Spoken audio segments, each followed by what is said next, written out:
the airport. You can see the runway. It's going to be okay. When the visibility is 2 or 3 miles, everybody better focus. Visibility 9 or 10 miles, 9 or 10 miles out, you can see the runway. It's good. You're fine. Everybody could see this coming from 10 miles out.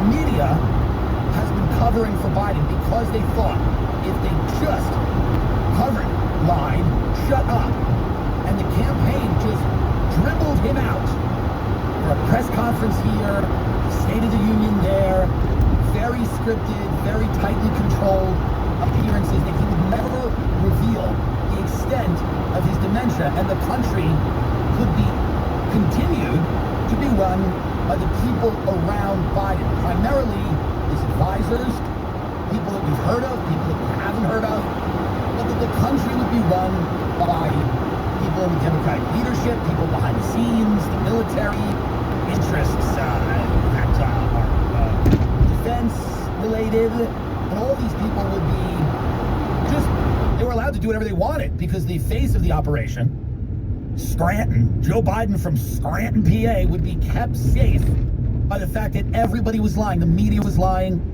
The citizenry was lying to themselves, which they have no problem doing. They're quite good at it. And that's what all the poison food is for, and the drugs, and all the entertainment, and the booze. All of that is to help you lie to yourself. Go, well, he's actually not that bad. He's actually pretty good. Well, for his age, he's pretty good. It's actually fine. It's good. I'll have another one. Get another one for him, too. I'll have another one. Hey. So they're very good at it. And we know the media is good at it. And then he came out and all open mouth agape, staring into the headlights, just completely not there, a hollow husk of a person who had been that way in private for a long time, and who, you know, they juiced him for the State of the Union and it worked. And drugs don't always work. I was a drug addict for many years. They don't always work. Do a nice close-up on that. This is the expression when drugs don't work. I've paid for a lot of drugs and they haven't been effective, and that's actually exactly how you look. I would be sitting somewhere on a couch in some crack house looking like that, going, why isn't this thing working? Why isn't this pill working? You ever buy bad ecstasy in the early 2000s? I'm not talking about this liquid Molly or whatever the fuck these kids are doing now at Coachella. I'm talking about a pill with a little Mitsubishi logo etched in it, and it doesn't even work. How does this not even work? Because you got fucked.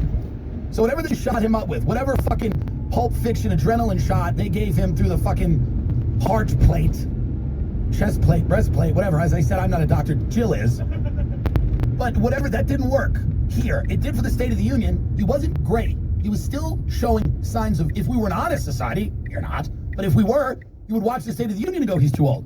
But even me watch the State of the Union and go, they have got him on supersonic drugs, something. Whatever technology that DARPA has, that alien technology that they're going to use against China in, I don't know, 2 months when we get no war. But what they have, I imagine that the pharmaceutical industry had things that were similar to that we didn't know about. Drugs that, you know, and I was thinking that we were going to put him on those. It didn't work. He's gone. He's gone. He's not even there. So I was at a barbecue. I was at a few barbecues out in the Hamptons talking to people. And I was basically, you know, the Hamptons is largely lots of Democrats. Andrew Schultz, very nice having me there. And Little Mabu, who's a rapper, drill rapper, nice guy, doing very well. He said that it's less violent, the drill rap now. I asked him, I said, is it still a lot of the killing? He said it's less of that. And then he said, because life, he goes, because that life, he's like, yo, it's like it's either death or jail. That's how like it ends. And I'm like, good point. So, but there was a woman there, a white lady at the barbecue. She goes, I love drill rap. And I think it's, Eric Adams doesn't like drill rap. He blames the drill rap, but I love her rap. Just a white lady, a liberal white woman with a glass of wine. I like drill rap. It's good. It gets people, these kids from the Bronx, it gets them exercising. And it's important. But drill rap, of course, is, you know, has its benefits, I'm sure. But also is quite violent. It is, you know, unfortunately. But I was there and I was talking to people. And